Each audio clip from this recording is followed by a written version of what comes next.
തറാവീഹ് നമസ്കരിക്കുമ്പോൾ ഇമാം പാരായണം ചെയ്യുമ്പോൾ ഇമാം സൂറത്ത് പാരായണം ചെയ്യുമ്പോൾ മഅ്മൂമായി നിൽക്കുന്ന ആളുകൾ ഫോണിലോ ഖുർആന് മുസ്ഹഫ് കയ്യിലെടുത്തെല്ലാം ഇമാം ഓതുന്ന ഭാഗങ്ങൾ ഇങ്ങനെ നോക്കാറുണ്ട്.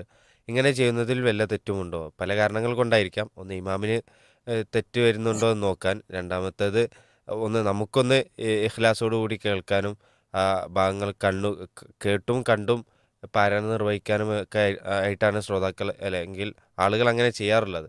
ഇത് അനുവദനീയമാണോ എന്നാണ് ശ്രോതാവിൻ്റെ സംശയം.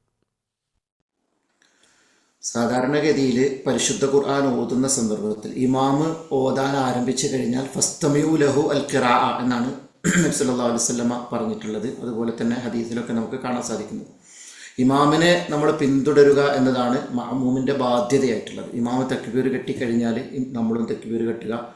ഇമാമ് സൂറത്ത് ഓതിക്കഴിഞ്ഞാൽ നമ്മൾ ആ ഖിറാഅത്ത് ശ്രദ്ധിച്ച് കേൾക്കുകയാണ് ചെയ്യേണ്ടത്. അത് കേൾക്കുകയും അതിൽ നിന്നുള്ള അർത്ഥങ്ങൾ അറിയുമെങ്കിൽ അത് ഉൾക്കൊള്ളുക, അത് മനസ്സിലാക്കുക, അതിലേക്ക് ശ്രദ്ധ കൊടുത്തുകൊണ്ട് ശ്രദ്ധിച്ച് അത് കേൾക്കുക എന്നതാണ് മഅ്മൂമായ ആളുകളുടെ ഉത്തരവാദിത്വം. അതുകൊണ്ട് തന്നെ വിശുദ്ധ ഖുർആൻ ഓതുന്ന സമയത്ത് നമ്മുടെ നമസ്കാരത്തിലേക്ക് അതല്ലെങ്കിൽ നമസ്കരിക്കുകയാണ് എന്ന ബോധം നഷ്ടപ്പെടുന്ന രൂപത്തിൽ നമ്മൾ മൊബൈൽ എടുത്തിട്ട് അതിലേക്ക് ഇങ്ങനെ ഖുർആൻ ഓതുന്നത് നോക്കിക്കൊണ്ടിരിക്കുക, എന്നിട്ട് ഖുർആനിലൂടെ അല്ലെങ്കിൽ മൊബൈലിലൂടെ ഇമാമിൻ്റെ ഖിറാഅത്ത് കേട്ട് അതിലേക്ക് ശ്രദ്ധിക്കുക, അതിലേക്ക് നോക്കുക എന്നത് ഒരു ശരിയായ രീതിയായിട്ട് മനസ്സിലാക്കാൻ സാധിച്ചിട്ടില്ല. കാരണം നമസ്കാരത്തിൽ നമ്മൾ നോക്കേണ്ടത് സുജൂദിൻ്റെ സ്ഥാനത്തേക്കാണ്.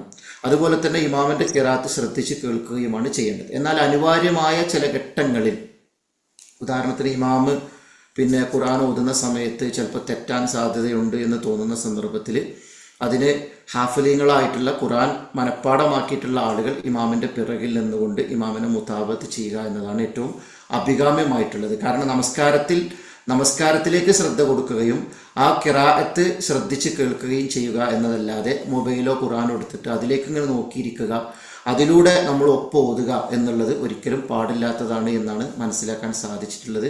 അപ്പം അത്തരം കാര്യങ്ങൾ ഒഴിവാക്കുകയാണ് അഭികാമ്യമായിട്ടുള്ളത് എന്നാണ് മനസ്സിലാക്കാൻ സാധിച്ചിട്ടുള്ളത്. വല്ലാഹു തആല ആലം.